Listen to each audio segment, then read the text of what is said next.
Welcome to the South Texas Amateur Tour Podcast, The Power Hour, with your hosts, Travis Salkowski, Dustin Hassan,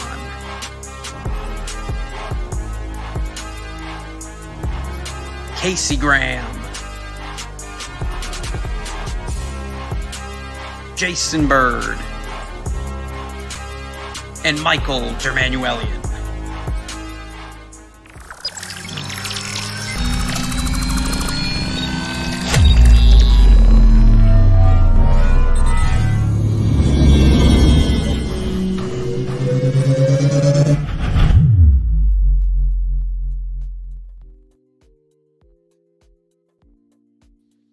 Good evening, South Texas Amateur Golf Tour. What is going on? It is MD. Welcome to the Power Hour. Guys, really fun show for you tonight. Highlighting Willow, the crazy weekend that it was at Willow. We saw some pretty incredible golf on a golf course that was, I think, in better shape than a lot of us had anticipated. We have a special guest joining us tonight, Seth Henry. If you don't know, he is our gross winner from this weekend, fired off really what can only be described as probably one of the more insane rounds of golf that we will ever see. And we'll talk to him. And we have Dustin Hassan with us tonight, who was sitting there in the front row watching it all happen. And we got some changes in the point standings. So lots to talk about tonight. Again, it's Tuesday night. It's the 22nd. We are here talking all things tour. Lots of stuff going on around the tour, and it's gonna be a good show. But before we jump into all of the things going on around tour, let's first bring out our newest ambassador, our newest member of the Power Hour team, Chris Dingman, who's on mute. Chris, what's going on, bud? Oh, no, just hanging out. Just food just got here, so just hanging out. There you go, man. Well, awesome. Thanks for being here. We'll obviously have some fun stuff to talk about tonight, but interested to get your take on it. And let's go ahead and bring out DH. What up, gentlemen? buddy? Good evening. Good evening, gentlemen. Dingman, welcome, buddy. Glad to have you on board. Good to be here with you. And South Texas AM Tour golfers, it is Tuesday night. That means Power Hour. We are back, and MD said at the top, we've got a great show. Can't wait to get Seth in here and talk to him a little bit. Recap Willow. You're right, MD. Willow was in a lot better shape than I think some people had anticipated. Really looking forward to tonight. Yeah, it's gonna be cool. Let's start with just the general conditions. I think kind of leading up to the weekend. And I mean, I was getting text messages from different people, even when we were in Colorado, that were saying, Willow's not looking great. Willow's looking rough, kind of making some comments. And obviously, I mean, I personally haven't seen Willow since last year. Obviously, a lot of people have gone there to go play and get some practice in, and all had kind of their comments. But pulling up to the golf course on Sunday, driving in, I was like, okay, that looks pretty good. And then, getting out on the golf course, it was in pretty damn good shape. I think so too, MD. I'm with you. Last time I played Willow was the last tour event there, so I don't think we played there in the spring, right? So 2023, 2022. Excuse me. Yeah, was the last time I played. And you're right. There were some rumblings about the greens, some rumblings about the course conditions. But all in all, I think the course played really well. I think the tour setup committee did a really good job in the setup, the preparation. I thought all in all, I give it a solid B+. Oh, for sure. I think, I think the greens were in about, they were a little on the slow side, whatever. That's fine. I kind of expect that. And there were some bad spots, really nothing too crazy. And a couple of fairways looked a little rough, but aside from that, I mean, everything looked pretty damn pristine. And, even though the greens were a little bit slower, I mean, they were still rolling pretty nice. I didn't really feel like they were super bumpy, anything like that. And, it wasn't the craziest, we'll talk about it more when we talk about scoring and some final results. It wasn't the, lowest round of golf that we've, obviously we had a record-breaking score by Seth Henry. But realistically, we didn't have that many people really break even or even shoot even this weekend up against maybe some of the other courses that we've played. And I think it's a little bit of just no one's played Willow in so long, more than anything. But, what a cool – I thought the course was just set up so well. I thought it was fun to get out there. I like a couple of some of the par threes playing longer. I like 8 back. I think 8 was playing like 2:12, something like that. 18 played like 18. 2:10. I pulled hybrid out on 18. So but then you had some gettable par fours. Number 5 played up. Some of your big hitters, your Seth Henrys, Steven Evans drove the green in my group.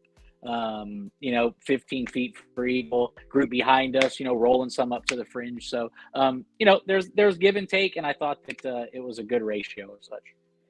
Yeah, I think the scoring was, I talked about it the last couple of weeks leading up to Willow too, which was I was kind of saying, I'm like, I think that the golf course is not nearly as difficult as sometimes it's been made out to be.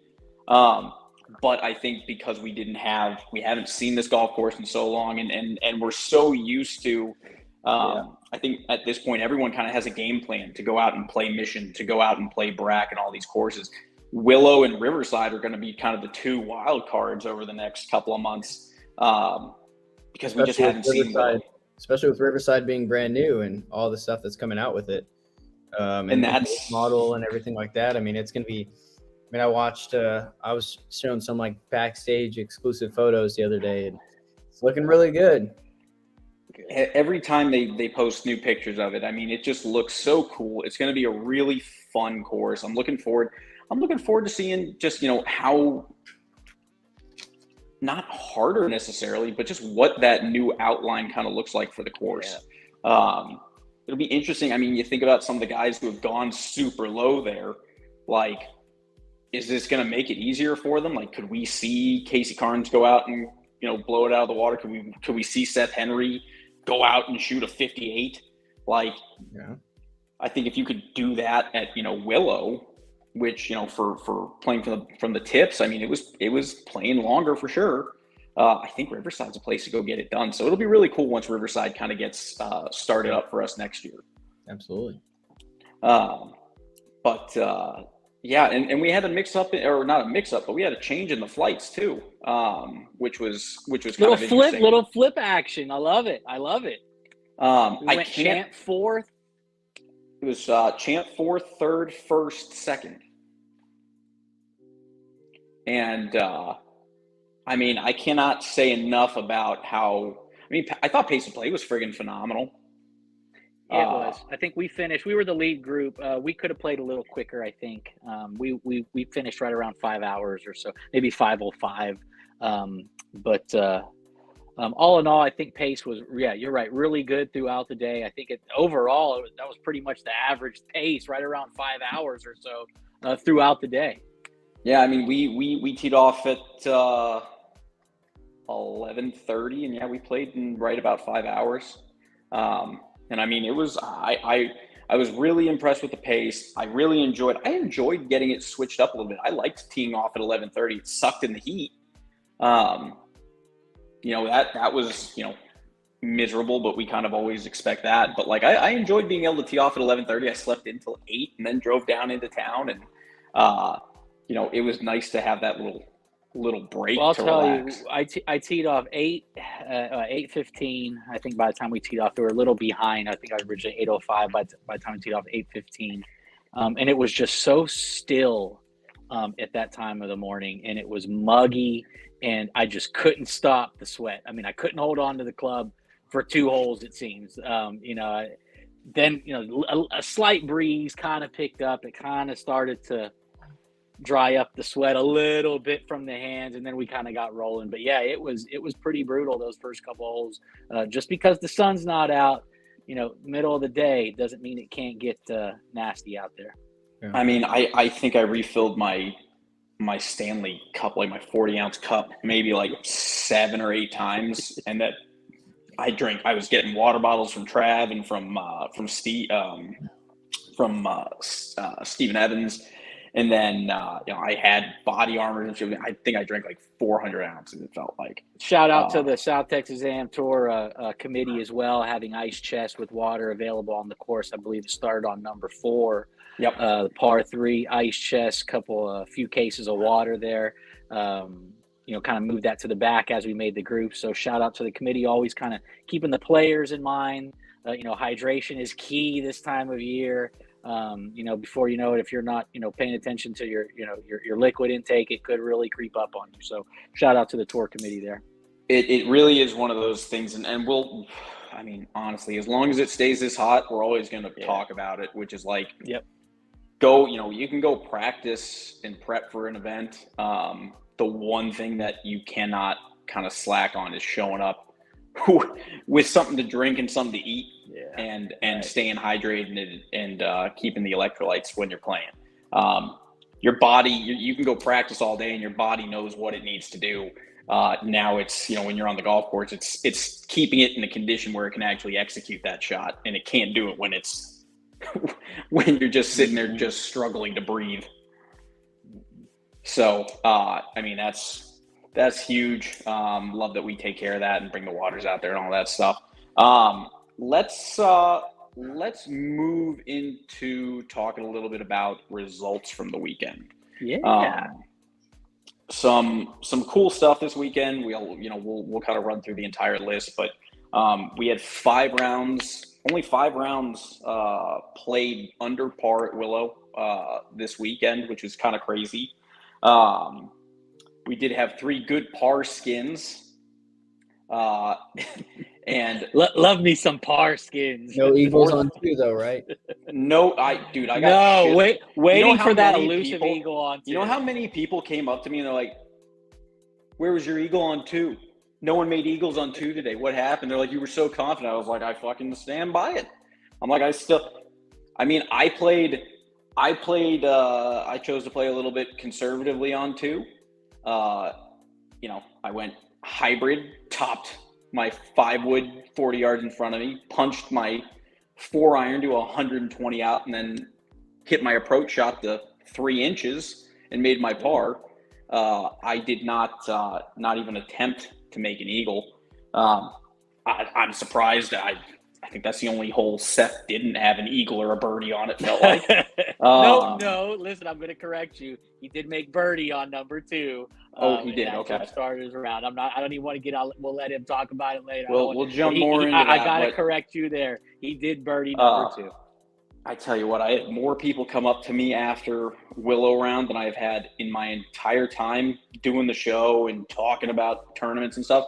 Just to have people walk up and be like, Where was the eagle on 2? MD said it was so it could be done. I'm like, Jesus. Like the one thing y'all listen to me about, and that's what I'm getting shit on for. Okay. Brad Gilbert, that was an impressive part. Thank you. I guess you played with Brad. UBG, Keogh. It was me, Brad, Trace Davis, and my good luck charm, Steve Robert. That's right, Steve Robert. Steve, every time I play with him, man, I play good golf. How could I forget that move at the ball? He's straightened it out a little bit, but I love playing golf with Steve, and I'd never played with Brad, or I've watched Brad and Trace play. Like I obviously was with them during I was with Trace during South Texas last year. But that was my first round getting to play with Brad and Trace, which was a lot of fun too. Those guys are Shout out to Brad's caddy. Brad's caddy. He's got the sick caddy bibs. He rocks when he's on the bag for BG. South Texas was so official. Logo. He looks great. I love it. Keep it up. Keep up the good work there. Listen, look good, play good. Look good, play good. Speaking of looking good and playing good, let's talk about these winners from this weekend. Let's show their mugs and let's do highlight. It. We're gonna start in fourth flight and work our way down. We're trying to work our way into our guest, Seth Henry, joining us, where we'll kind of recap his whole thing. So we'll start in fourth flight and take it away, buddy. Perfect. Fourth flight. Love it. We'll start at fourth. We'll start on the gross side. Charles Klein with a Cookie Mafia cookie. And I do want to shout out Laura Lewis and the Cake Place and more. These cookies are phenomenal. Probably my favorite ever of all time. I love the Mafia theme, the Godfather theme. Really knocked it out of the park with this one. I loved these cookies. I made the turn, and Laura had come in with Sean and was dropping these off, and she pulls me to the side and she goes, "MD, you got to check out the cookies." And she's like, "I made these. I was thinking of you when I made these." And I'm like, "Okay, these are the best." Like, she's made some gorgeous cookies, like the Brack cookies and stuff like that. But this one was my favorite by far.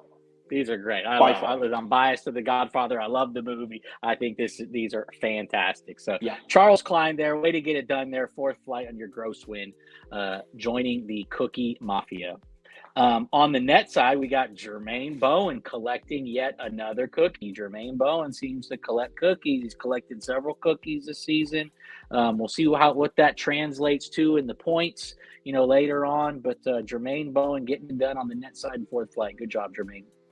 Yep, absolutely great playing by Jermaine. He's been consistent all season long. Yes, he has.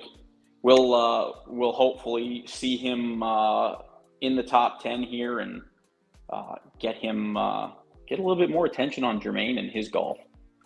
Yep, good job, Jermaine. Moving right along, third flight gross. Fernando Palace squeaks it out. Little one-shot victory there over Willie Nichols.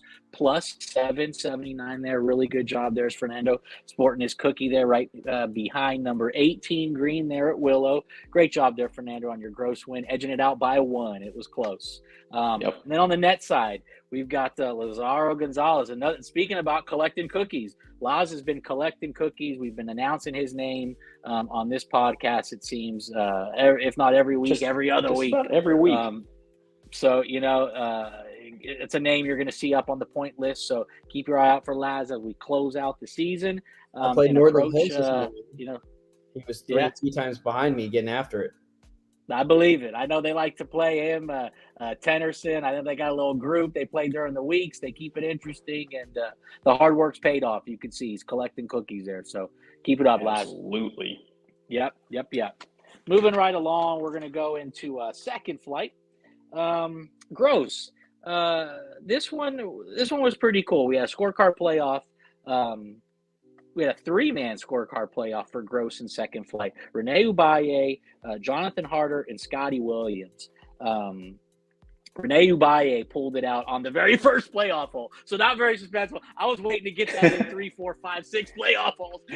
Shut down right on number one. Rene wins it. There's Rene on the left there.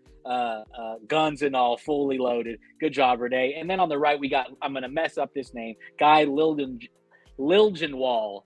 On the net side. Now, this was also a scorecard playoff. Scotty Williams, so he drops out of gross scorecard playoff. He finds himself on the net side competing. Scorecard playoff, loses that one on the first hole as well. So way to go, Scotty. Keep up the good work. Guy and Renee there sporting your cookies. Renee there on the left, Guy on the right. Really good job there, second flight. And represent.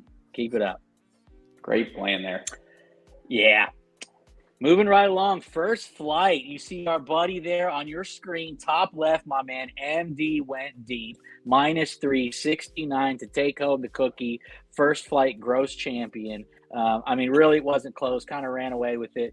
5-shot victory there over Keogh, which is respectable. 74, respectable there at Willow, but MD was feeling it. So great playing, MD. Way to collect yet another cookie. For your collection. 3 straight birdies. Yep.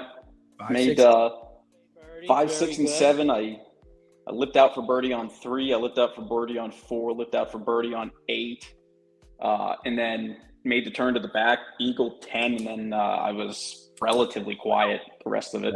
Right the rest of the way. Yeah. That's all right. There, MD. That's all. Protect the handicap in that situation. Protect the handicap. Exactly. Really good job, MD. Love it. Great playing, man. Thank you. Keep it up. And on the net side, Mark Keskius, guy kind of was winning cookies. He kind of dipped a little bit, kind of coming back up a little bit. Mark playing well on the net side, minus 11, 61. There's Mark there looking fly, 18. Mark, he knows what it's like. He knows what it's deep in the season.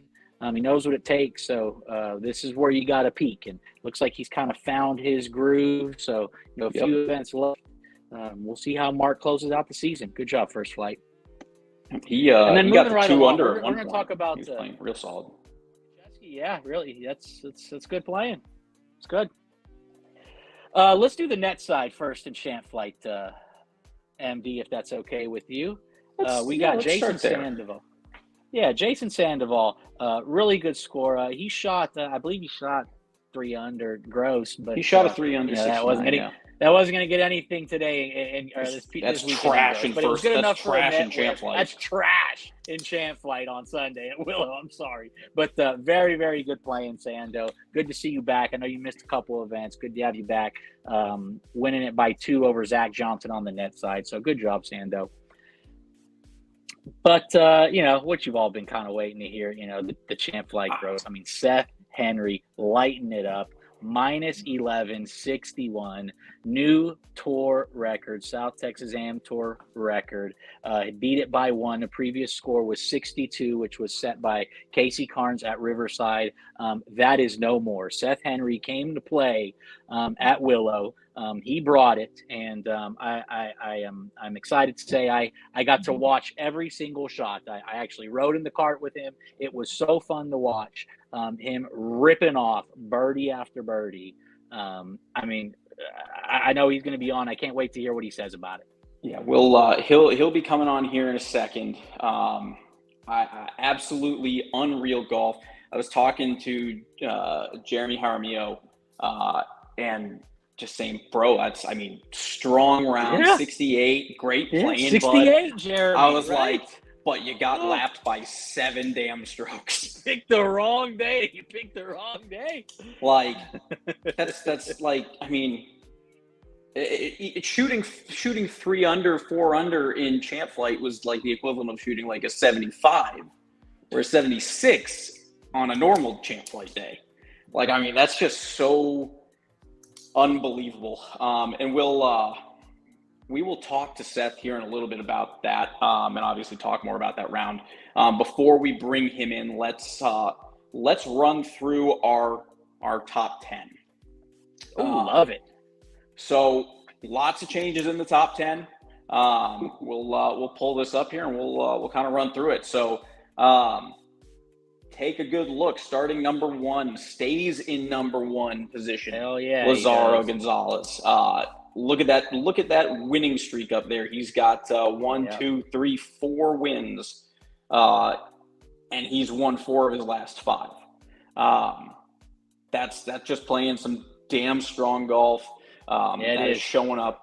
That's showing up when it matters. We talked a lot about it this week, where it was, if there was a time to either turn your game on, or if there was a time to kind of really maintain what you're doing, it's this weekend with double points. So Laz pulling in with a gross win, 235 points this weekend, 825 total, stays in first. In second place, moving up 8. Big jump, MD. Big jump. Michael Dermanuelian jumps into second place, up 8 from last week. In third place, Greg Graff. Making his way, fell down a little bit, down 1, but stays inside the top 3. Closely behind him, Brad Gilbert with 685 points, stays in 4th. And let me just say something real quick, MD, about Greg Graff. So, this just tells you how good and tight the competition is now. Greg Graff, respectable finish. Second net, he finishes at Willow, down 1 spot with a second net finish. So that just kind of goes to show the competition right now. It's fierce. You've got to bring your A game. Prime example right here. Yeah. And it's, right now it's inside the top, and as we kind of go down the points list, top 6 right now is, within 200 points of that number one spot behind Lazaro, and even down to 10th place isn't incredibly far behind at 250 points out. So everyone is still within striking distance. So there's still plenty of golf left to be played, and that's kind of how I'm thinking about it. I know that's how a lot of the guys are thinking about it, which is just there's still plenty of golf to be played. But that being said, moving into the 5th position, up 13 spots with a big win this weekend, Jermaine Bowen. And that's up 13 spots, and he missed alt shot at Cedar. Yeah, look at that blank right there in the middle, right? We only 2 people in the top 10 with a blank space there. Jermaine Bowen being the first, in 5th place, up 13 spots, unreal. Willie Nichols had a strong finish this weekend. Comes up in 6 points in the point standings. That's up 6 from last week.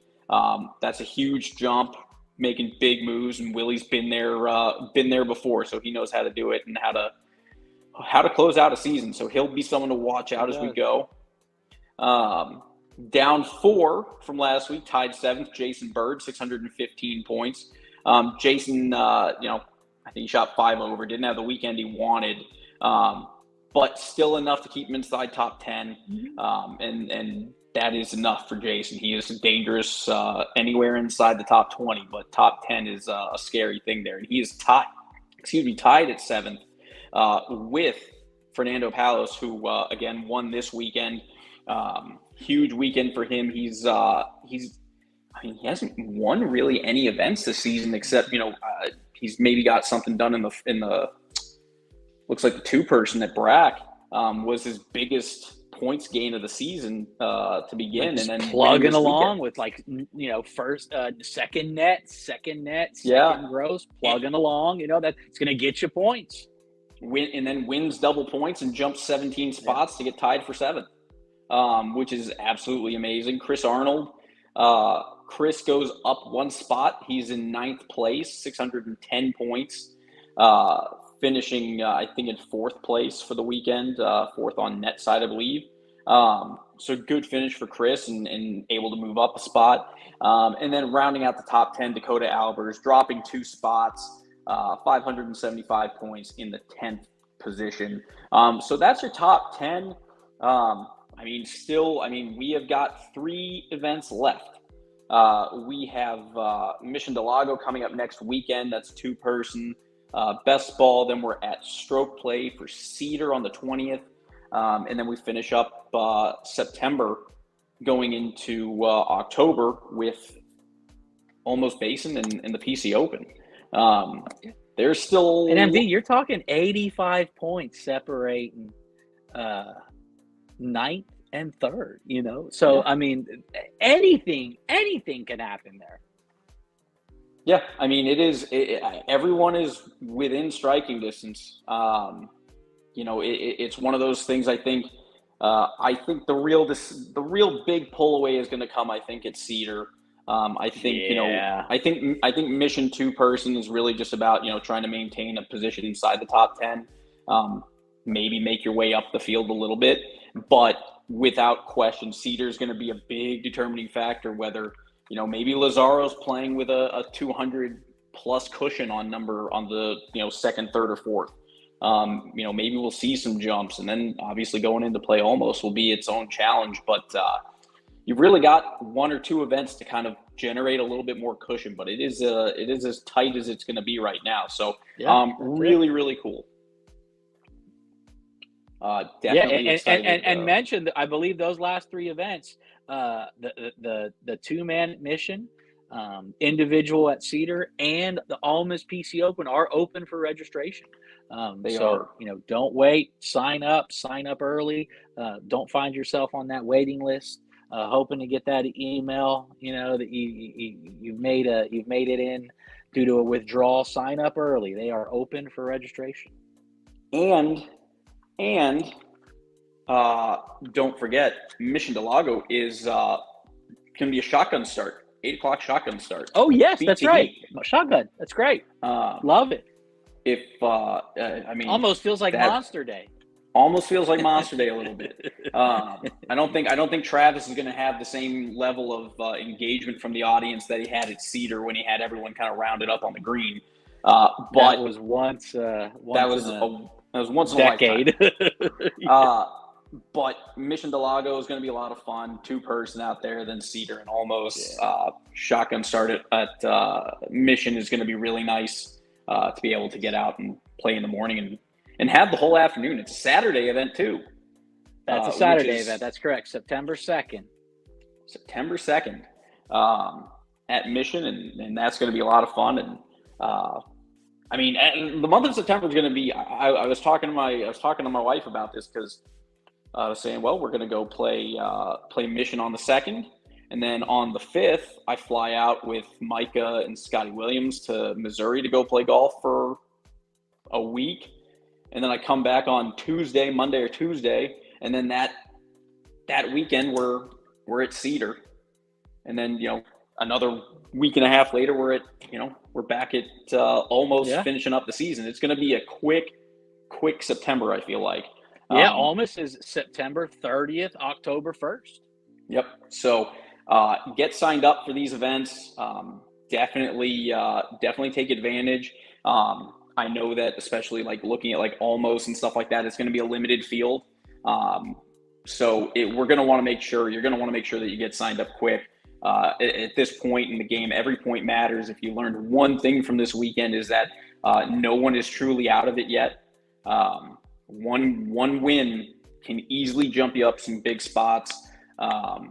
Nothing's been decided yet. So get signed up, come play, come compete, get those points. It's going to be awesome. Bird is champ flight. I'm going to bring Travis in because I don't know what he means. Hi, Travis. Hey, what's up, guys? How are y'all? Hey, what's up, DH? Dingman on the hoodie, show. Trav. Wow, this is awesome. I just sat down going a mile a minute today, and Casey made a comment earlier. 0 champ flighters in the top 10, and that's what my bird is in champ flight comment was. Okay. So, yes. It's very anticlimactic. Bird is flipped in and out of champ and first flight this season because he's had 2 wins in first flight. Last year y'all wouldn't let me live it down. I played half the flight in first, half the year in champ when I won the season. Y'all broke my balls left and right for that. Bird is a first season. I think Bird's been in the champ flight. He's played champ flight every event in the summer season. The first flight, the first part of the spring, he was back and forth. But I think he's been in champ flight the whole time this season. No, he both of his wins, at least 2 of his wins. Maybe you're right. Maybe you're right.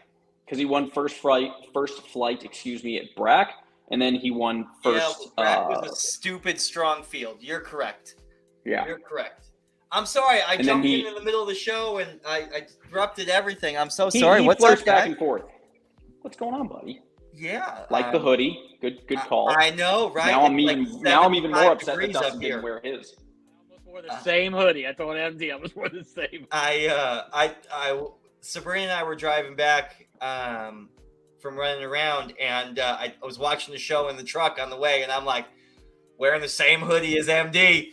And Sabrina was like, well, just think, it'll be a couple minutes later to the show you get if you're going to go change.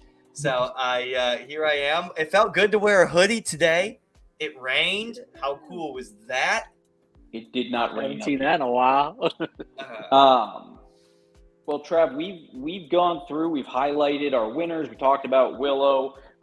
Any comments on Willow, on the top 10 standing, any on the winners, anything before we bring in Seth? Yeah, I have so many comments to say. So many comments. First of all, it was our first time at Willow this year. I'm sure you guys have said that on the podcast. And we moved away from Willow 2 times in the spring. And we moved away from Willow to Northern Hills, and we moved away from Willow to Mission Del Lago. And to say you moved away from somewhere and went to Mission is a big statement by itself, right? But not this year either. Mission Del Lago has been phenomenal this year, but rolled into Willow Springs for course setup on Saturday morning with the tour setup committee, and got on number 1 green and was blown away.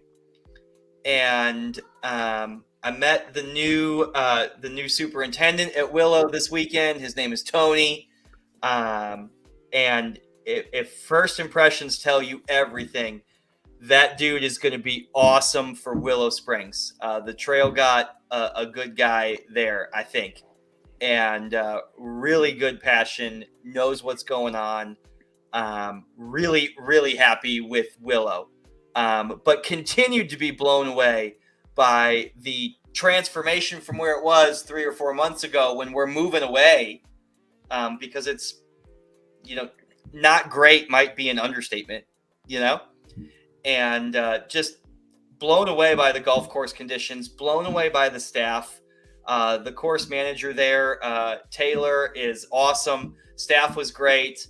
The food and beverage there was great. Actually, I had a burger for lunch, breakfast sandwich for breakfast on tournament day. Really great tour experience at Willow.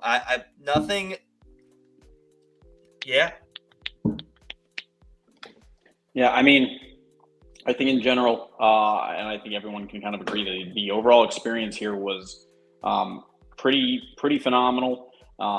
Excited about, honestly, I wish we could go play Willow again. Like, I'm looking forward to next year and hopefully them, having Willow kind of in condition for us to get to play it a couple of times.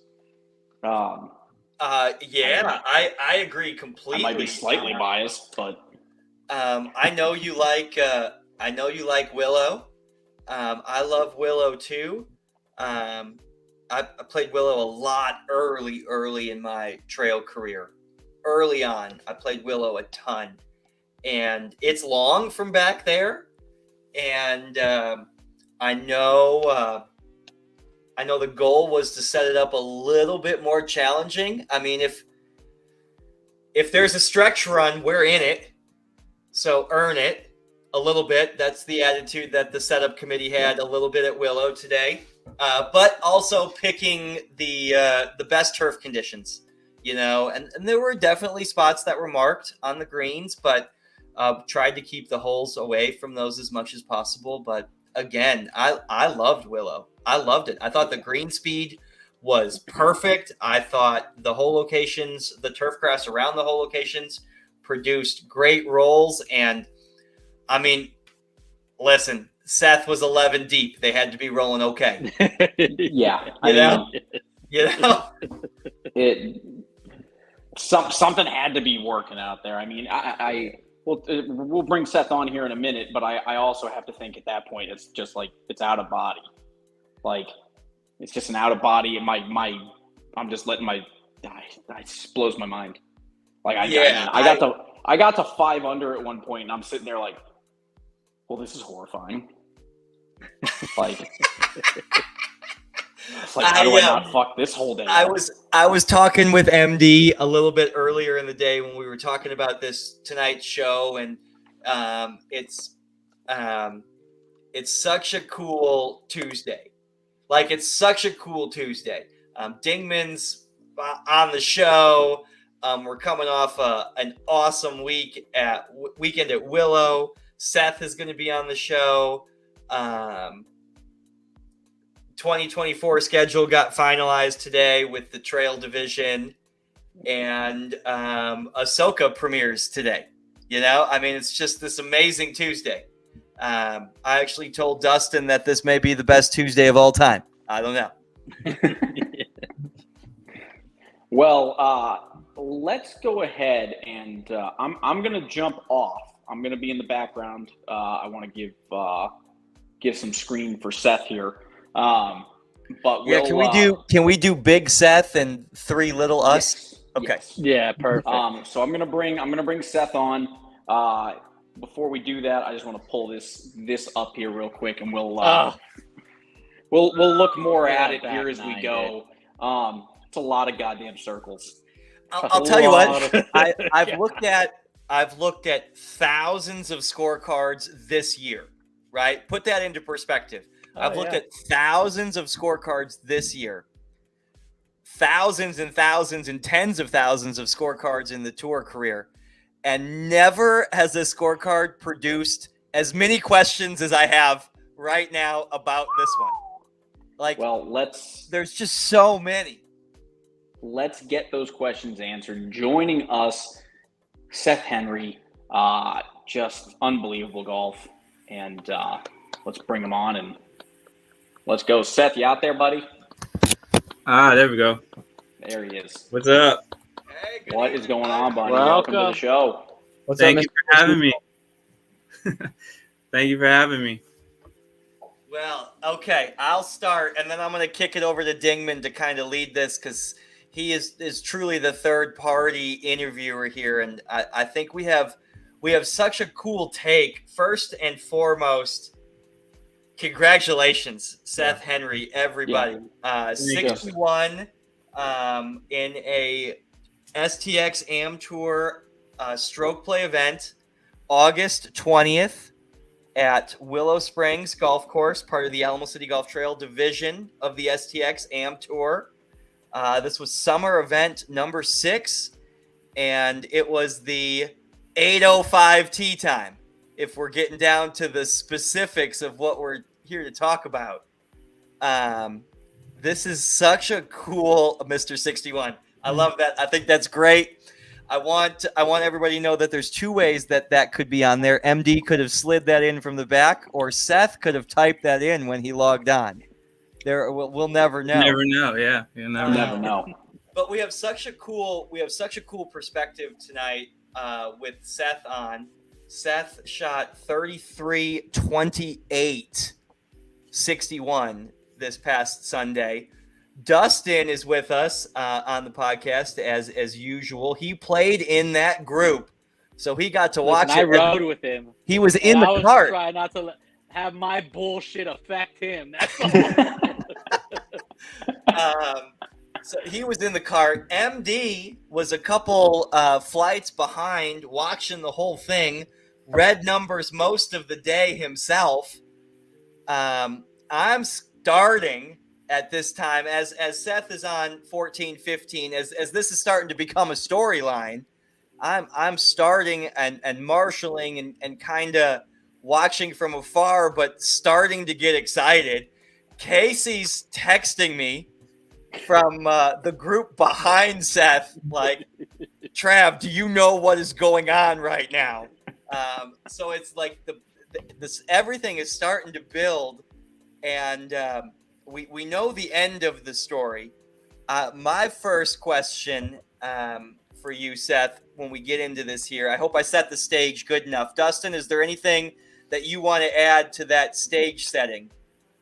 I think you did a fabulous job. Okay, thank you, buddy. I appreciate that. Seth, anything you want to add to the stage setting? No, not really. Okay, so I'm looking at your scorecard right now, and I want to know, standing on one green, tell us a little bit about how this round started, which is, I mean, there's only 2 blemishes, really, and, I mean, listen, sometimes they're good bogeys too, and we want to hear about those too. But standing on number 1 green, what's going through your mind, and what are you telling yourself to get yourself amped up after an opening hole bogey? And how far away was 61 in your thought process at that moment? I was just trying to get the ball on the hole on the first one. I hit a all right tee shot. It was in the rough on the right, but it was like 150, I think. And I tried to choke down on a club and ended up just catching a flyer, flew to the back of the green. So I was like, all right, if we walk out with par, whatever. I chipped it up to like less than 4 feet, 3 feet maybe, and missed the putt. So I walked away with a bogey. But I was just like, well, a good round never comes with a birdie on the first one for me. So I was like, a bogey's not the worst thing in the world. Yeah, whatever. But I told myself, as long as I can just walk away with maybe a birdie or even a par on the second hole, like the round will be fine. Like the birdies will come at some point. Fun fact, at that moment in time, Dustin and Seth are tied at 1 over. That was the only time we were tied. That was it. It was as close as it got. That was it.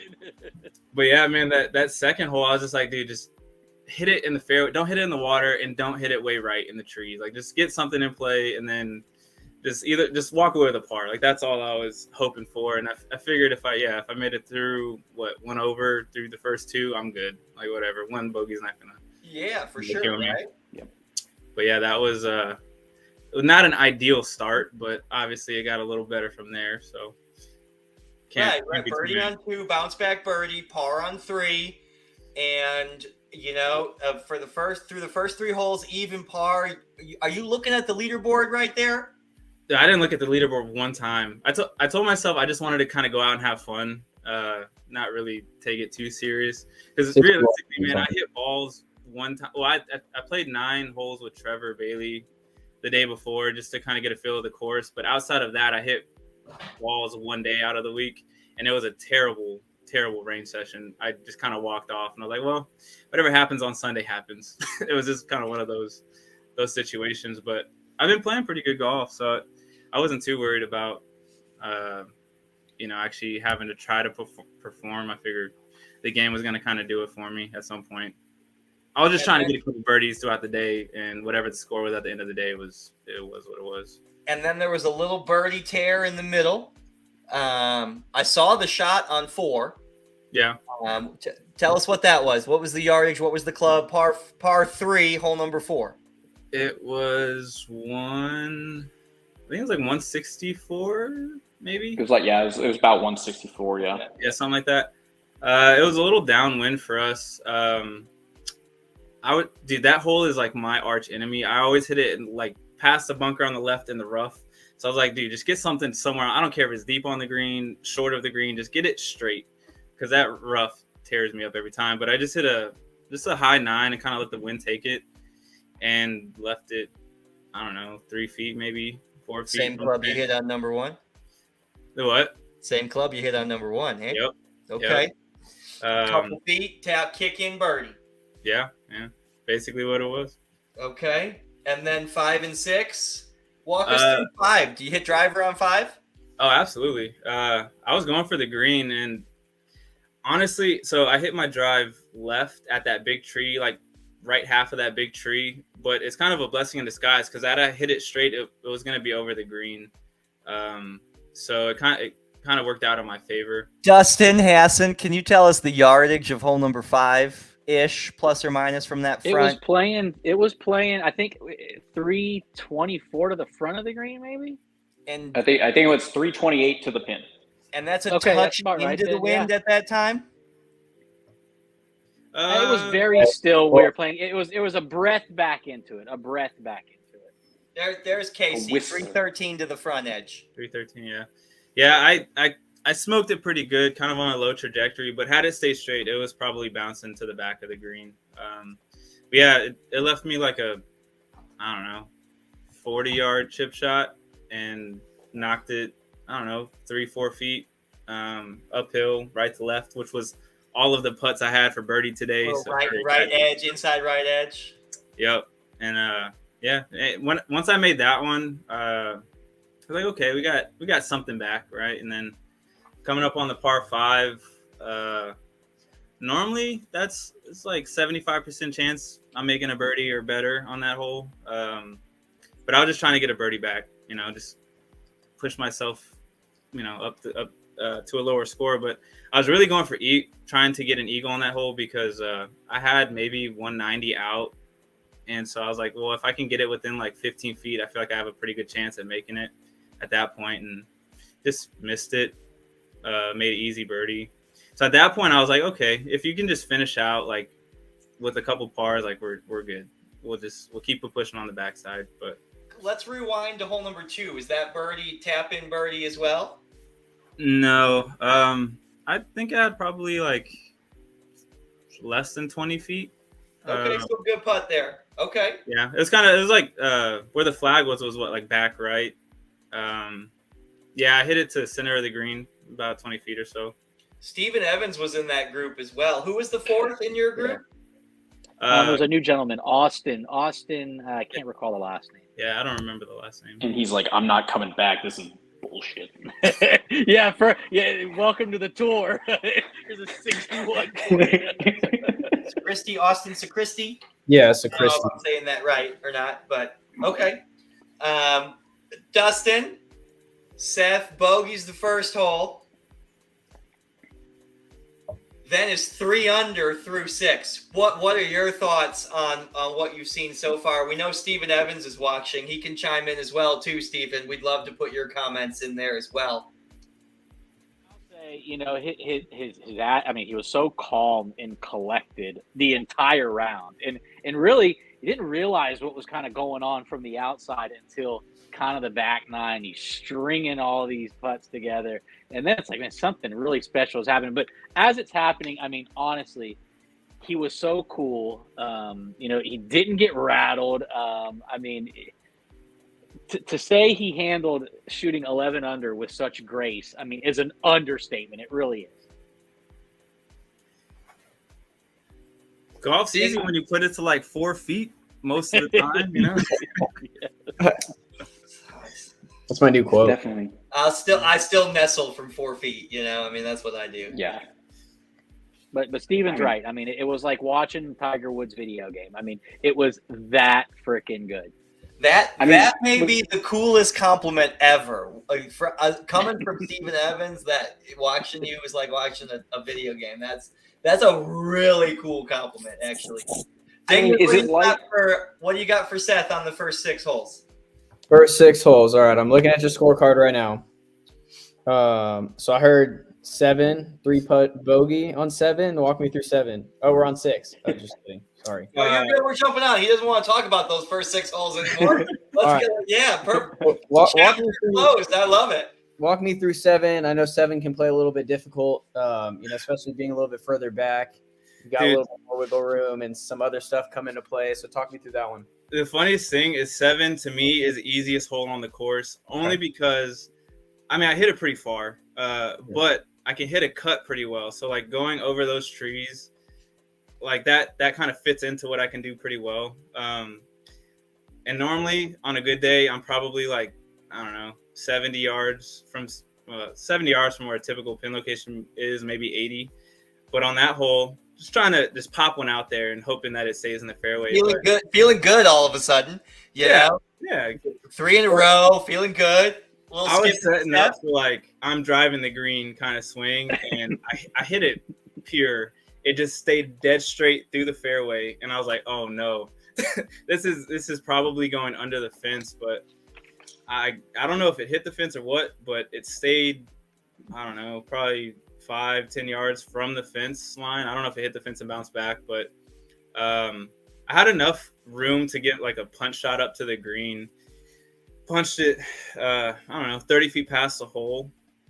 And so I wasn't too worried about it. A little downhill putt. I figured if I leave it within a couple feet, I'll be fine. But I left it like 6 feet short and then just pulled the putt.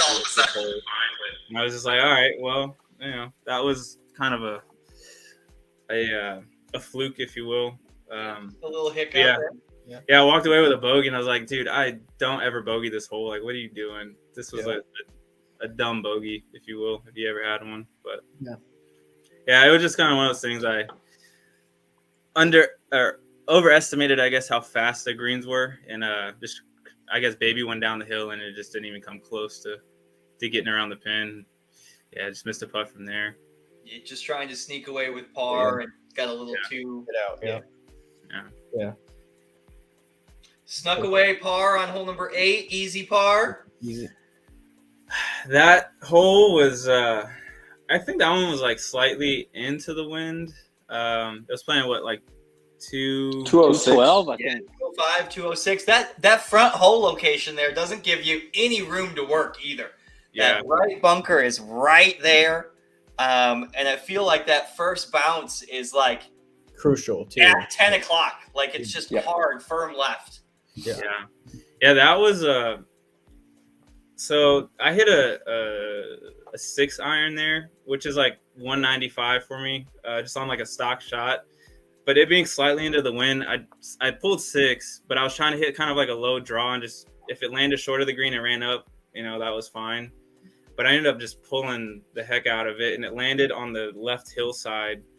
So I was like, damn, like I can't just compound this with 2 bogeys in a row. Yeah.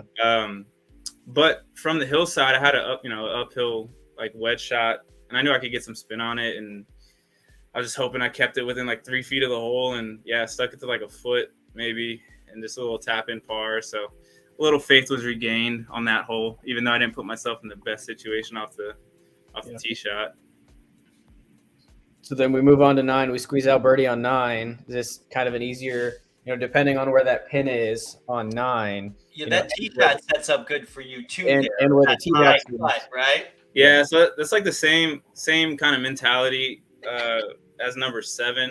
Just kind of power a high cut up there, and like my miss normally is probably 10 yards right of the green if I'm really like over fading one. But even if I just catch one straight, I know it's like 50 yards from the green at worst. So, but yeah, I hit it and it just kind of got caught up in the wind and landed just short of the bunker on the lip. The same kind of shot, just a little uphill chip. But the pin in the back left. It's kind of one of those things. Just try to get it within a couple feet, and I feel pretty confident I'll make the putt. And wedge it up to like 3 feet maybe, and look. I wouldn't say easy tap in, but it was a bit of a tap in birdie from there. I mean, they sound like the birdies were pretty close. A good up and down par on 8, feeling good. Turned at 33, and the back 9 at Willow starts off with a pretty gettable series. But also with the gettable series on 10 though. So where'd you hit off the tee box? Where'd you hit your drive on 10? I piped the drive down there. I don't know how far it went, but I had 130 in, maybe a little less than 130. Hold on. Before the tee shot, you're at the turn. Maybe walk us through your recap. What's your turn pep talk to yourself, or your reflection on the front 9? How do you, tournament golf wise, right? How do you navigate that mid time period at the turn? Well, I knew I finished 3 under at the turn, but like I didn't really realize I had 5 birdies on the front. I knew I was putting it pretty well in the 2 par or the 3. Like I had a 15-footer, so I was like, and I almost slipped that one out. Like half the ball was over the hole, so with all the birdies in that putt, I was like, I'm rolling it pretty well. If I can just get within 10 feet, I know I'll knock a couple in, like moving forward. So.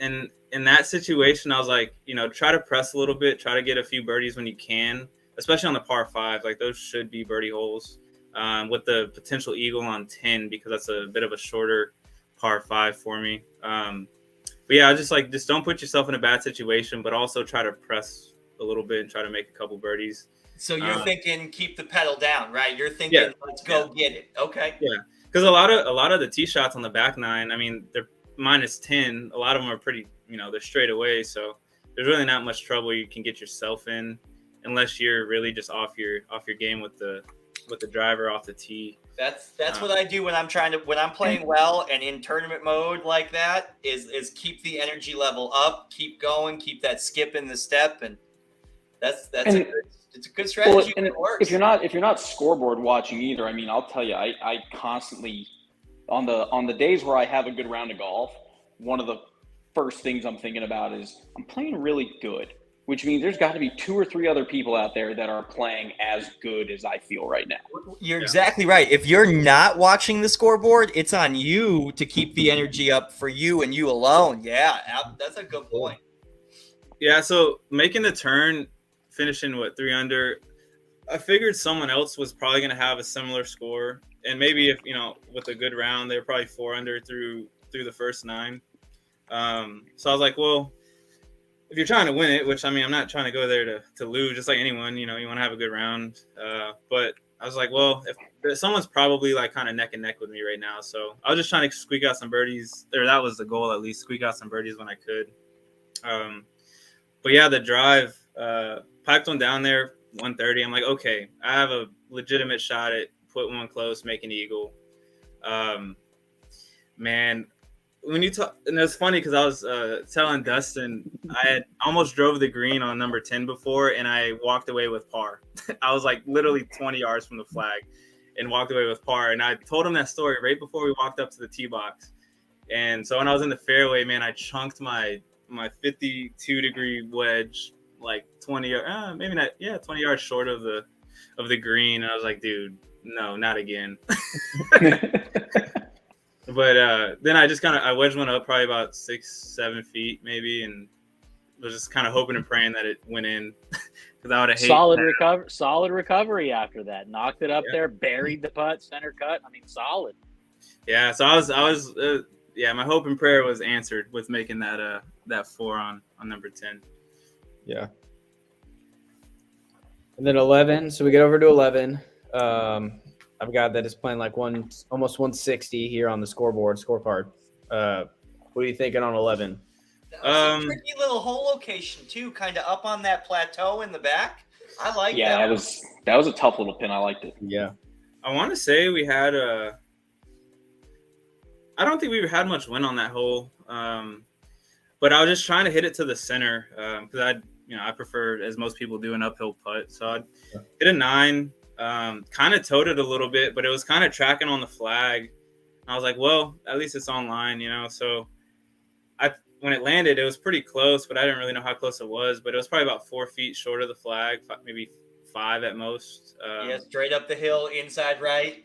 Yeah, so I was just like, all right, thank God, because all of my birdie putts have been that, just right to left, just right edge, aim right edge, inside right edge, and just knock it in. Yeah. So up to that point, I'd had that putt I don't know how many times, a few, so I was pretty comfortable with that. And honestly, the last month or so, or maybe 2 months, man, par 3s have not been my friend. I've at least bogeyed 2 of them and parred the other 2, you know what I mean? So it's, par 3s have not been my friend lately. So the fact that I was just like knocking them close was, Dustin, you want to know a fun fact? Yeah. If you were playing Seth and match play, this is the whole. Close that. It's already done. It's done here on 11. You guys were shaking hands. So going to 12. So okay. 12. Oh. So Dustin's looking at the leaderboard by now, right? No. How far back is Dustin from Seth at this point? 8 back. No, I didn't look at Golf Genius all day. Dustin was 8 back at the turn, 9, 10 back, 10 back through 11. But okay, so nobody's looking at the leaderboard. I don't know if Austin's watching. Steven, if you're watching, are you looking at the leaderboard after 11? Do you know what's going on? Do you know Seth is leading 3 clear on 11 at the time, right? I think Jeremy was 2 under through 11. Steven Evans was 1 under through 11. Where's Mike Torres and Sandoval at? Even through 11 and 1 under through 11. So at that time, Seth's 3 clear of Jeremy and 4 clear of everybody else, and nobody knows. And that's just such a cool dynamic. I like that. Now, 5 under through 11. What you thinking now? Honestly, I wasn't even thinking like score. All I could tell myself is just don't hook a drive on one of the easier holes on the course. Just don't hook it. Perfect. That would be the exact opposite. Yeah, great thought. That would be the exact opposite of what I would teach in like a mental coach. Like, tell yourself what you're going to do, what not what to do. What you're going to do. Typically, yes, and normally I do with my driver. That's the strongest. But not often are we at 5 under par in a tournament, right? Maybe there's Yeah, right. Yeah, I mean, like my driver's always been my one of the strong points of my game, so I wasn't too worried about doing that. But I know if I pipe one down there, it's gonna leave me a decent shot, if not a layup shot, to the green. And worst case scenario / a better case scenario is just piping one way right. Like that's going to be the miss, right? Because if it goes another fairway, you're fine. Heck yeah. 13's a great play. Sometimes it might be shorter. Jeremy Jeremio asked a question. Does Seth know he's 3 clear after 11? And the answer to that is no. Nobody in that group is watching the leaderboard. Nobody they're just playing golf and living in the moment. Yeah, they're just living in the moment, living their best life. Dustin got closed out 8 and 7 right there, and Seth is 5 under. I'm sorry, Seth. I didn't realize that this conversation was going to turn on to shit on Dustin so much. I have a video we can use if we just want to use that one instead. Oh no. Yeah, I didn't. We weren't. I wasn't watching the leaderboard. I wasn't too concerned about it because I figured if someone's playing pretty good golf, they'll probably be right around where I'm at that point. So I wasn't too worried about it. And 12 was big. I love 12 was real long from that tee box. I love that little tee box. It's the size of a dining room table. It's 10 feet from the fence on AT&T Center Parkway. And I remember MD coming in afterwards. He's like, I ripped it on 12. I got to the fairway by a yard. Yeah. That hole, honestly, out of all the trail events, I've birdied or eagled that hole probably the most of any hole at any other course. So I was pretty confident if I just get it on the green or somewhere close to the green, like from where that pin was, I was like, yeah, I could chip it in or at least get it close for easy tap in birdie. But I mean, that's 6 hundo from back there, is it not? I mean, what does the scorecard say? 587. It's 587 on the scorecard. Yeah. Into the wind to touch, and you're on the tee box thinking on the green in 2. Yeah, absolutely. I mean, I will always go for it. It's a different game, Dustin. It's a different game. It's a different game. I know. Yeah, I will always go for it. I will always go for Good it. driver, good 3-wood, and still had 65 yards. I was gonna say full pitching wedge. It's a different game. That's what I was gonna say. 12's probably one of my favorite holes on that golf course, just because, like, no matter where you're playing from, that second shot is always visually intimidating. Like you have the little pond up on the left. Well, right now, minus today when it actually rained, but I don't know how much water there's actually in there. But 12 always definitely saw splashes. 12 always plays so intimidating on the second one. So where do you hit driver? Where do you hit your second shot? And what do you hit as your second shot? When bad shots just kind of work out for you, that was kind of the case off the tee shot. I kind of towed one, a little bit of a fade. It landed on like where the car path is. There's like the line of like smaller trees. Yeah. Landed on the right of that, so I knew I was fine. But where my ball was, it was probably 10 yards, 15 yards right of those trees, but just inside that big tree that's like where most people kind of hit it, So I had a big window just up top. I'm probably sitting 30 yards back, if that, 20 yards back from that opening. So I was like, well, I have an opening. I'm going to hit 3-wood, even though I haven't hit my 3-wood for crap for the last month. I was like, I'm just going to put one up. If I miss the green right or left or short, like it's fine. It's safe. But I had about 275 out. Oh, dude, I hit it as perfect as I could have. Just dead on the flag the whole time. We couldn't really see the green, just kind of with the glare. But I was looking over at the guy in our group, Austin. He's like, yeah, dude, that's on the green. So I'm like, oh, cool. Different world, baby. Different world. You know what I mean? So I ended up hitting it probably, 290 3-wood, slightly into the wind. But I looked at him and I said, what, little stock 3-wood or what? Yeah, something slight. I mean,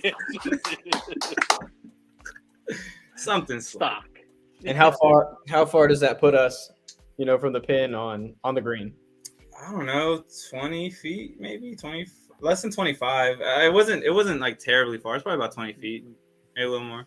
But yeah, it was just behind the pin. Dustin, did you know that was going in? I knew it had a good chance of going in. And when that putt went in, you really started to think some things for sure. Yeah, it was like, playing about, 8 inches outside of the cup on the left and just hopefully it hits the cup, And I took a little bit more time over that putt because it was a very makeable putt. It was like one of those things you're sitting behind the ball. It's like, yeah, I will make this. It's a pretty good chance this is going in. And I hit it. And I honestly didn't even think the ball was getting there. But yeah, I just kind of just rolled up to the hole and just kind of died in the cup. And I was just like, the Casey Graham putt. Yeah, okay. Was there any sign of emotion? And this question's for Dustin again. Dustin played in the same pairing as Seth. Was there any emotion from Seth there at that moment? He would, if there was, it didn't show very much. I'm telling you, you couldn't tell whether he was 7 under or 10 over, honest to God. Dustin, you play just going through the motions, just very at ease, it seemed. I mean, Stephen Evans is not joking when he said it was a ridiculously easy looking round. Okay, so here's another follow-up question for Dustin. Okay. This is great. I love this third-party perspective. You play a ton of golf with Casey Graham and Stephen Evans and Sean Vidal, and Jason Bird and Champ Flight on tour and in recreational golf, and there's a lot of emotion flowing. Big fist pump, big yelling. You play a fair amount of golf. When you play a fair amount of golf with me, I get loud and excited, and you're used to being in that fist pumping, screaming, Casey Graham. Yeah. What was it like for you to watch that and it be cool as a cucumber, the exact opposite side of the spectrum? That's a great question. I think, not seeing that, it takes away all that, damn, I got something really going on here. It was just like it was another round of golf. It was almost like it was just a Saturday round with the boys. Not a lot at stake. But in reality, there's a lot at stake. And lead group, he's posting a number that everyone else is going to have to see. The whole field is watching. That's right. The whole field is watching. First group. Yep. I was watching from Port A. Yeah. I mean, okay. Well, I'm sorry I cut you off there. I'm sorry. Go ahead. That also goes to I've been playing golf with Seth since he first got hired at the Alamo City Golf Trail, and he's always been that way. It's always. We always played a lot of recreational golf together. We go from Northern Hills to go out to go play with everybody. And he's always been like that. It's never been a club throw or anything like that. It's just been like, oh, I just made 3 birdies. Whoa, cool. We're going to go get beers at the 19th hole, or what are we doing now?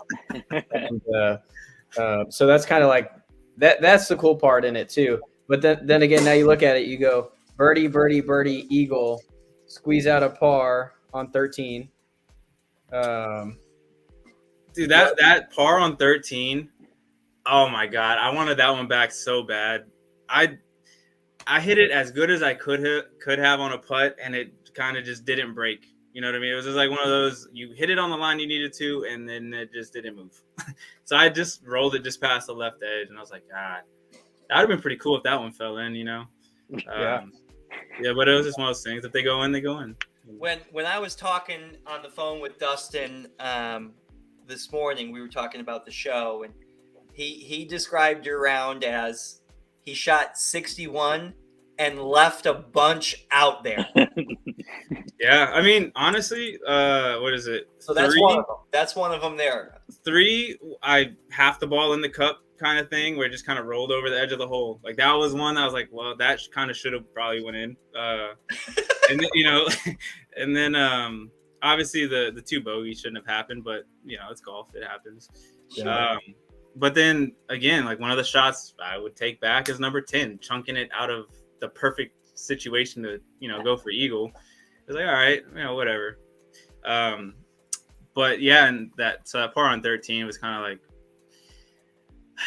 if we make this, we might be doing something pretty good here, Okay. So I honestly, after the eagle on, what was that, 13 on 12. or 12, I started thinking to myself, I'm like, well, I'm 7 under right now. That's pretty cool. Pull in that comment. This one's cool. Jeffrey Wern. I'm 6 beers deep in the pool, about to plug in the grill. I pull up Golf Genius and was like, holy shoot, dude, 7 under. Yeah, someone mentioned about the 59 deal, and in the back of my mind, I was like, if I just keep up with the pace that I'm at now, like 59 is, if it happens, cool, but it's really not that far out of reach if I can just kind of keep doing what I'm doing. So it was in my mind. He counting on 14 T-box now. Okay, we're learning. Here we go as we continue. Okay, this is what we want to hear. The drop eagle on 12, I was like, 59 is really not out of the question. So that's where the if I had a birdie on 13, that's where it's like, okay, like this is a lot more doable. I mean, I wasn't really trying to push for it, but I was like, if it happens, it has to kind of start happening now if I'm going to start making a push for it.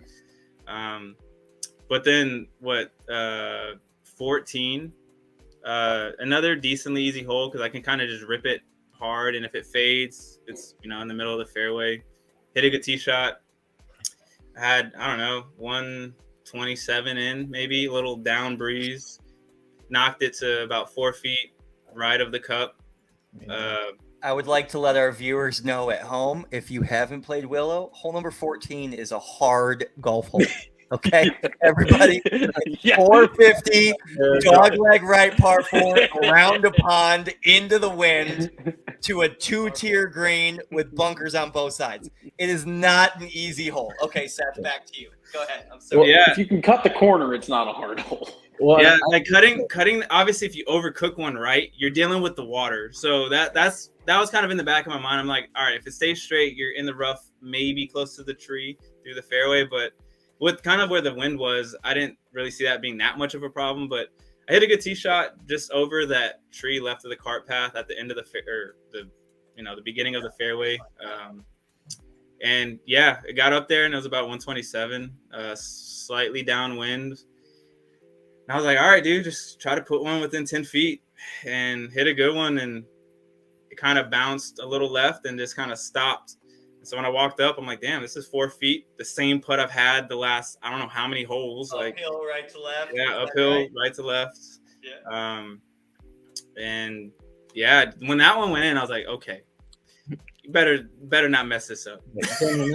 This is about the time where Dustin's like, I'm not going to talk to Seth. I'm just going to shut up and go to his ball first. He just takes his bag off and starts walking. Yeah. I was about to say, but I think that's cool because that's a cool stretch of golf holes, 14, 15, and 16. Like Trav was saying, 14 can play hard depending on where you hit it. 15 can be the same way too, depending on where the wind is. And then 16, in my opinion, is one of the harder holes on the golf course because it is wide open, but it plays usually the longest par 4 on the course. 15 was short. 15 was up 15 a box. Yeah, it was. Walk us through the birdie on 15. You trying to get the green there? That should be a little downwind, actually, right? I was honestly, I didn't think I was gonna make the green, but I thought I could get it pretty close. I kind of swung out of my shoes, man, and kind of towed it. Again, kind of was going down the tree line. I was like, all right, as long as it doesn't hit a tree, we'll be okay. And we walk up. I think Steven hit his kind of on that right side too, if I'm not mistaken. And I didn't see my ball. I'm like, oh man, I caught a tree. But then I keep looking, and my ball was sitting on like the upslope of the front lip of the bunker, just outside in the rough. So I was like, okay, well, like had I hit that straight, it might have bounced up there. Not a bad spot to be. And my wedge game was pretty good all day, and it's again just trying to put it within like 4 or 5 feet, and knocked it to 3 feet maybe. A little tap in. Right. Okay, and this is the exact moment where the last tee time has gone off. It's I'm loaded up with water, and I'm coming out to do a pass out water round, and I get to Casey's group, and he tells me, Trav, don't you dare go talk to Seth. You just stay away from him right now. Okay, the smartest thing Casey's ever said. Yeah, right. That's what he is. He's like, don't go over there. Leave him alone. Don't go talk to him.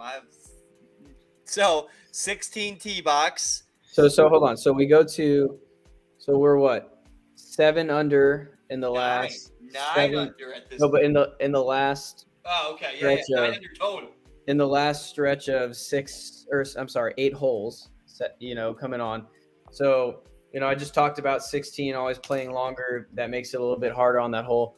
Are you thinking anything on 16 tee box? You're like, oh my God, I just went birdie, birdie, eagle, par, birdie, birdie. Like, on the tee box, if you give me a wide fairway like that, 9 times out of 10, I'm missing the fairway either left or right. Like you have all the room to work with, but it's the hardest thing to hit. I don't know. You give me a narrow fairway, I'll hit it 9 times out of 10, no problem. But with that much room, man, it's trouble. That stat. I love that bell curve. I love that bell curve. Backwards bell curves are great. Yeah, basically, and but on the tee box, I was like, man, just pipe one down there. Like, what do you have to lose at this point? Like, just hit it as hard as you can, and just right. Hit a pretty good one. It was just like left side of the fairway, probably about, I don't know, 115, 117 in at most. And it was on that hard pan, kind of like thin fairway. And I was just like, man, just catch it clean. Like this, I hate this lie to begin with, but just catch one clean. Just put it anywhere on the green. Doesn't matter really where it is. And again, clipped it pretty good. And I thought I hit it long, and it stopped 4 feet short of the hole. And I was like, oh, okay. Okay. Yeah, that works out. Another tap in birdie, right? Yeah, I just knocked it up the hill in the hole. And that one, honestly, I thought I pulled the putt, but it kind of pulled it from outside the hole, just dead center or left half. I was like, 16 green looked pure AF. That was one of the nicest greens on the course for sure. Oh man, it looked beautiful. Okay, so 10 deep right now. You are 10 under, and you know it. You know the number. You know you're clear of the field in your head. You just know it. Walking across the bridge or riding across the bridge, Dustin silent. He's not saying a word. It's like the perfect game in baseball where everyone's in the dugout on this side and the pitcher's sitting over here by himself. Like, that's what's going on. I just wanted to crack some jokes with him, dude, and he wasn't talking to me. I was like, okay. There's no way. Sitting there quietly, like, why isn't he more, like, about this right now? Yes, right? Like, oh, my gosh. There's no way he wants to put himself in the scenario where he could jeopardize it at all, right? Yeah, I can understand that. Right. I was just like, dude, I just want to have a conversation. Like, I just want to talk. We'd all be the same, and let's go. 2023, 2017, Trav may act differently, but Seth's just like, hey, Sundays are for the boys, just a casual round, like exactly. Start flowing right after this, and gets up to 17. That sets up really well for your driver. What do we do on 17? Yeah. So like again, I will go for it every time. I don't care what anyone says. My dad gets mad at me for doing that, but I'm like, I know that's a strong part of my game. If it works out, it works out pretty well, So the last 2 times I played Willow, I tried to hit a cut over like if you played there from the back tee box, it's like a V in the tree. Right you there, cut it off that V, you're gonna be probably middle of the fairway. And the last 2 times I played there, I'd kind of hit one over the V, and it just started drawing and through the fairway out of bounds, or not out of bounds, but in the hazard. Yeah. So I choked up on a driver and just tried to hit a big cut, and the same thing. I didn't catch it clean though. That was like the one thing that worked for me. Same thing, hit it over on a perfect line. It just kind of started to draw back, and I was just like, oh no, this is through the fairway for sure, because it was slightly downwind, And so we got up there, and I saw a ball in the rough just behind the bunker, in front of the green on the left side. And once I walked up and saw it was my ball, it was just like just a big relief. Right. Yeah, heck yeah. And then that pin was kind of 10 feet on my angle from the the edge of the green, but it was all sloping down. So really, I was just trying to kind of flop one up where the fringe or even in the rough would be, and just hope that it kind of trickled down. Even if it was in the rough or on the fringe, just easy, just get away with a par and you're fine. But kind of knowing where I was really trying to birdie that hole. Left myself like a 10-foot putt on the back side of that, a little uphill putt, and just barely missed it. And that was like, all right, well, I got a birdie this last hole, hopefully, just put it on the green and maybe make a putt. And so that's where not making that putt on 17 was kind of like, all right, well, 59 is kind of out of the question, but we can, finish strong on the last hole. Okay. Yeah. So 18. So we're up at 18. That is also, in my opinion, a visually intimidating golf shot. Up the hill, potentially people are up there watching you. You're the lead group. You've got maybe some ambassadors up there, some random people up there. What's it playing? What's going through your mind up there? And you already said what's going through your mind, but what are we playing? What are we pulling? And what's kind of our thought there? It was 220 or 222 to the flag. Slightly downwind, enough breeze. If I got it up, it would carry a good 10 yards past where I was trying to hit it. So I pulled a 5-iron, which is normally like my 210, 215 club. So I was just trying to get one just on the green, just try to put one like center of the green. I was tracking like right edge of the fringe, or like just inside the fringe, and I saw it hit the green. I was like, all right, cool, we're on the green. But then I took a second look, and the ball just started curving back at the hole on like a really good line, and I was kind of looking around like this can't go in. Like there's just no way. Yeah, Dustin said it was like a walk-off. Like it was right on line. He's like, this is going in. This is a walk-off ace for 60. I saw the video, and it was real tight, and it's just the end of you hitting it, and it just drops right next to it, and you literally just see Seth go. Like what? Like he literally just like looks around and he's like, big smile, walks to the car. Yeah, man, that tee shot. I mean, it can be a tough tee shot depending on. Well, I mean, it's a tough tee shot regardless, but especially when the pin's in the back, kind of like it was, it makes it a little tougher to try to actually go for one in that back corner. But yeah, when it hit, it started rolling at the flag, and it got right to the flag. I was like, this might drop, but then it kind of just stopped, just behind the flag. I thought I had maybe 5 feet or something. But yeah, we got up to the green, and it was about 2 feet behind the hole. And I was like, damn, don't miss this putt. Straight downhill, like left to right. Don't miss this putt, But yeah, I got up on the green, and I was just like, I didn't really care about the score at that point. I was like, just for me, I hate those little left to right short putts because like you have to just hit it right. Yeah, it feels like you just cut it and it just slides across the face. Yeah. Exactly. And so, yeah, I was like, all right, just aim left edge and then just don't hit it too hard. And yeah, I just kind of tapped it and it went in, and it was just kind of like a relief. It was like, all right, cool, we're done. We're done with this. So when does after this, when does the number, obviously, you're playing it well, putting it well, hitting it well, keeping everything in play, everything's just kind of working for you. So at what point does it go, holy crap, I just shot 61? Honestly, I was tracking the score probably up until, or my round up until like 15, or sorry, to 16.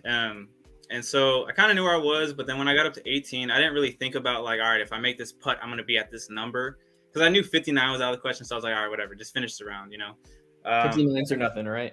Yeah, 59 or nothing. It's all or nothing. But yeah, I didn't really think too much about what the score was until Roman Ramirez, he was standing behind the green, who took the video. He walked up to me. He's like, you just shot 61, right? And I was kind of like playing it back in my mind. I was like, yeah, I think so. He's like, well, I think that's the course record. They're checking on it right now. And I was like, oh, all right, cool. But yeah, that's kind of when he kind of confirmed that, I was like, oh, that's I didn't realize I was like that deep in it, So his confirmation walking off the green was like, damn, you played pretty well.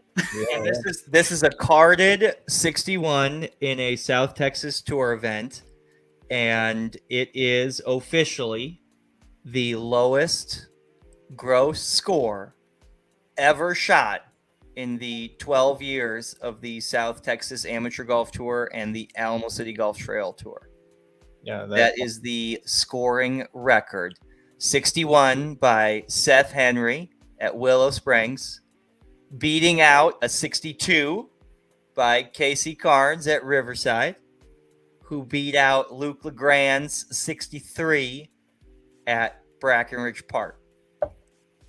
Yeah, awesome. Just awesome, man. Like I said, I was in Port A over the weekend and just kind of watching it, kind of tracking it, and I was like, okay, all right. And then, kind of towards the end, and I just want to say that it's just been cool to, like I said earlier, we've played golf from the time you got hired, up until now, and to see the progression from firing out 75s to actually putting it down and like throttling practicing to shooting an Alamos or a South Texas Amateur Golf Tour, record. Like that's awesome. And it's cool to be sitting here with you, listening to you talk about your 61.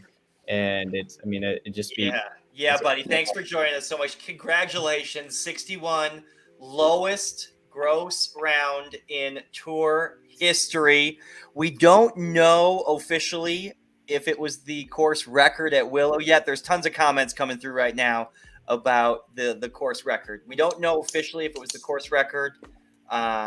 We know that course was renovated and flipped around. Yeah. After the PGA Tour stop was there. So, there's a pretty good chance. This could be some debate. Absolutely. So, congratulations, buddy. Great round. Thanks for sharing at the course day of. Thanks for hanging out. Thanks for staying. MD, do we have his picture to put up with the victory cookie one more time? Yes, we do. And Seth, do you have anything to say on your 61 or kind of any feelings after or anything like that? Well, I'm not going to chase that again. If it happens, cool. But I'm a little nervous to go play my first full round after that. So I'm not trying to go out and do something I'm going to be pretty disappointed with. But it was a fun round, man. I thank you guys for having me on. It was a good day and obviously a great podcast. So yeah, again, thank you for having me on. Well, thanks for coming on, man. We appreciate it. What a absolutely insane round of golf you played. Hell yeah. It is.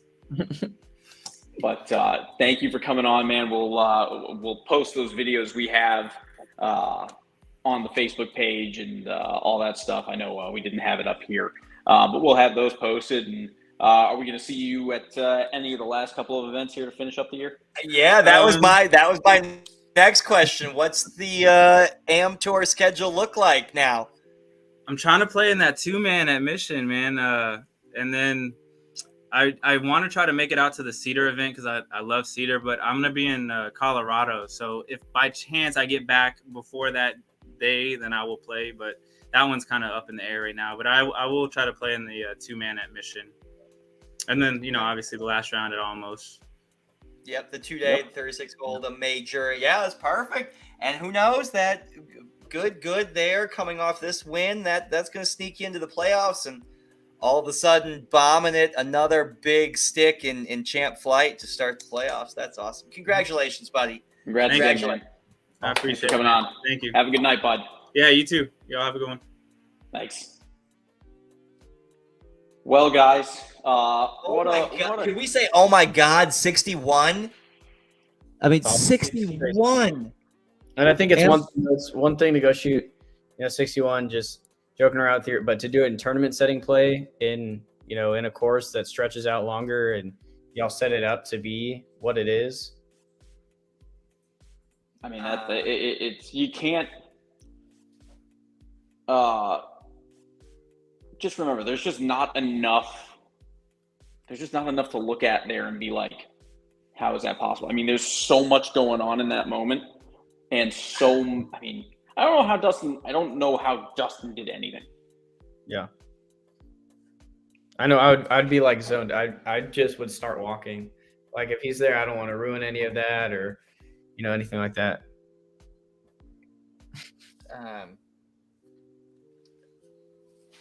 You remove. It's deleted. Where is it? Why are we still showing up? Yeah, I don't know. Interessante. Oh yeah. We can be a team. Oh my gosh, Jason Bird and Seth Henry just bombing it. That would be terrific. MD, great show tonight. Man, Seth Henry, congratulations. Next 3 events are open for registration. Mission Del Lago, the final team event, 8 a.m. shotgun start. Let's beat the heat for double points down south at Mission. Final team event of the year. Get signed up. Registration is open now. stxamtour.golf. Get signed up. These 3 events are going to sell out. Make your move on the point standings list. Let's march into the playoffs strong. Yep. Every point matters. It is coming down to the wire. Again, as always, there's your top 10 standings right now. Your top 3 right now in the points. Lazaro Gonzalez at 1, MD at number 2, Greg Graff at number 3, and a laundry list of good golfers right behind them. Get signed up. Every point matters. It's going to be a great last couple of rounds here to finish off the season. And we will see you guys on Saturday next week at Mission Del Lago, 2-person best ball. Going to be a good time. And with that being said, we will say goodnight. We appreciate you guys hanging out with us. Hour and 36 minutes. The Power Hour was long show, but great. I mean, that was awesome. Seth did great. Yeah. Seth was awesome, and we wanted to do everything we could to get him on screen as long as we could. That was his moment. That was awesome. Yep, absolutely. With that being said, Seth, thanks again for joining. Everyone who hung out with us for the entirety of the show, we appreciate it. We love you. And guys, everyone have a great night. We will see you next Tuesday and next Saturday at Mission Del Lago. Everyone have a good night.